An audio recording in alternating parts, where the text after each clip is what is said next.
এই মুহূর্তে দেশের 80% জনগণ আওয়ামী লীগের শাসন চায়। তার ছোট্ট একটা প্রমাণ এই ভিডিওতে প্রকাশ করতেছি।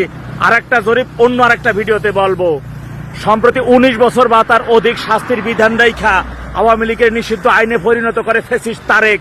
তার প্রতিবাদে দেশের 6 কোটি মানুষ ফেসবুকে লেখছে আমি আওয়ামী লীগ। তার মধ্যে আমার এই পেজের একটা ভিডিওতে প্রায় 16,726 জন, আর রাজ 71 নামক আর একটা পেজে সেখানে 13,756 জনের মতো লোক লেখছে আমি আওয়ামী লীগ।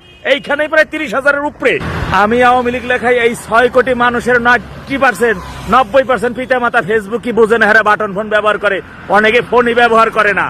চাইলে আপনি নিজে আপনার গ্রামে থাকা খেটে খাওয়া দিনমজুর শ্রমিক কোন ব্যক্তিগুলো আছে, সহজ সরল ব্যক্তিগণেরা তারা ফোন ব্যবহার করেন, এদের কাছে থেকে জিজ্ঞাসা করেন সে কি বলে। এখন প্রশ্ন করতে পারেন ফেসবুকে আমি আওয়ামী লীগ 6 কোটি মানুষ লেখছে, প্রমাণ কি? গুগলে যে সার্চ দিয়ে দেখেন, গুগল হের বড় সাক্ষী। রাজপথে থাকা নেতা এবং কর্মী ভাইদের উদ্দেশ্যে বলতে চাই, আপনি একা না, দেশের 80% জনগণ আপনার সাথে আছে। আমি হলপ করে ওপেন চ্যালেঞ্জ দিয়ে বলতে পারি, আগামীকালকে ভোট হবে, দেশের 80%-এর উপরে ভোট আওয়ামী লীগ পাবে। 80%-এর একটা ভোট কম না।